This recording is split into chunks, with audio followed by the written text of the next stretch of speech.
YouTube folks, it's Harrison with Mainely Acres Farms, and welcome.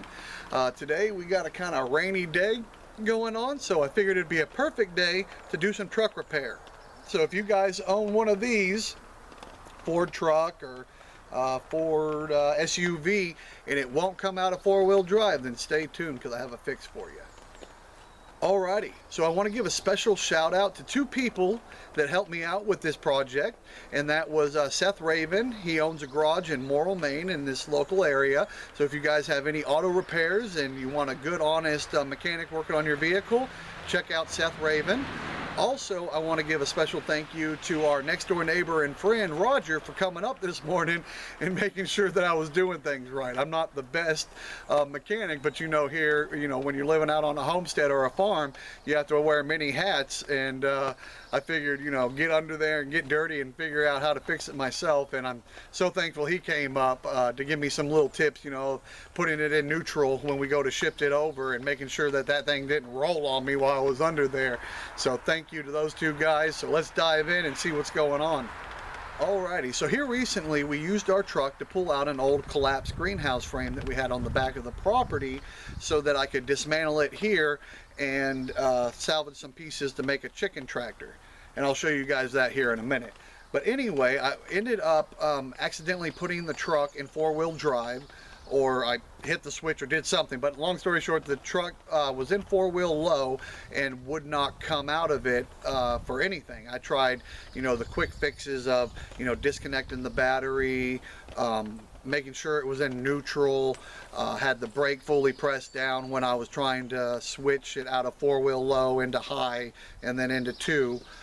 And none of that worked. I tried all sorts of things. I even looked up some videos, and there were these funny guys that put out a video on how to deal with the problem, but it was for the trucks that had kind of the diaphragm push button kind of thing in the front wheels that lock them in to four-wheel drive, and this truck doesn't have that. When I took the front cover off and you look at the hub, you'll see that there's a giant bolt in there holding it on, and you guys know that that fix won't work for you.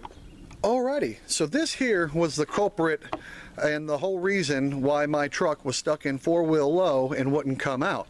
What this is called a actuator motor, and it attaches to the back of your transfer case, and it switches your transfer case in and out of four-wheel low, high, and back into two-wheel drive. So let's dive underneath the truck. I will show you where this went on, how to remove it, and also how to manually shift your transfer case back to two-wheel high so you can use your truck. Alrighty folks, so now we're under the truck and we are looking at the transfer case. Sorry for that, kind of holding the camera here as I talk, but you guys can see that shiny circle there. That's where the actuator motor hooked to the transfer case. There's 4 bolts to take it out, and they're 10mm.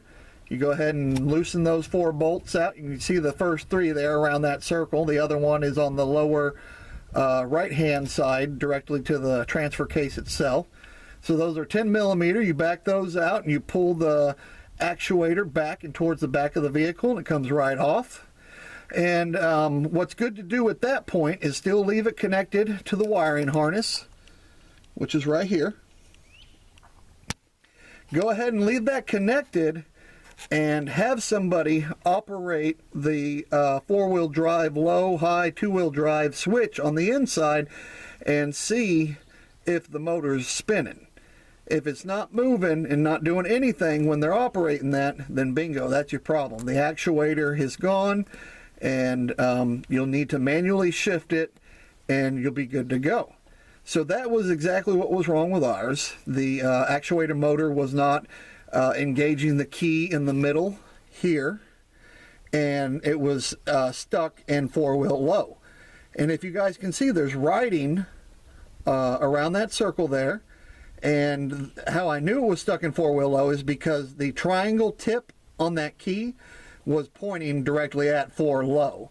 Now the way to get it out is to take a pair of channel locks or vice grips and hook it onto this triangle key, and you're going to want to spin it clockwise until the point of the triangle is now pointing directly on the opposite side at two-wheel drive.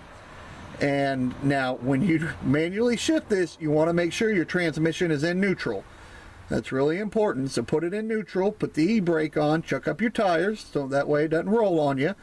And you go ahead and put your vice grips on there and spin it clockwise until it won't go any further, and that's your two-wheel drive position. Alrighty, so I just wanted to bring you guys back here because I wanted to talk about if you don't have the funds to go ahead and buy a new actuator motor to put on there, this is a quick fix that you can utilize to get you guys rolling. So after you've figured at taking your actuator motor off the back of the transfer case, you left it hooked up, and you had somebody operate the switches, and you see that this little key in here wasn't moving anywhere, then you know for sure that that was the problem.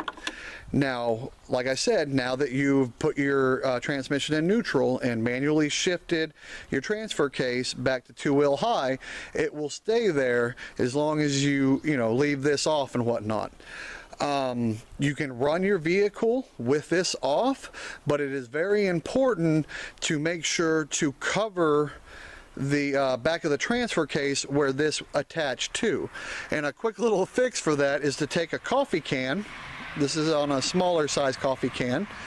Take your actuator, set it on top, drill you out a couple holes, and then go ahead and screw that and mount that over the transfer case to keep all the mud and junk off. Because while you're saving up funds to buy a new one of these, because I was told they're anywhere from $150 to $200, this is just a quick little hack, if you will, to get you guys running. Because after you've manually shifted it, that's where it's going to stay until you buy a new actuator and install it, or manually shift it yourself if you need be. Hopefully this has helped you out and save you guys some money, because like I said, if you guys don't have the money to buy the new part, you can just manually shift it there, put a cover plate over it, and you're as good as gold. Well, at least for spring and summer.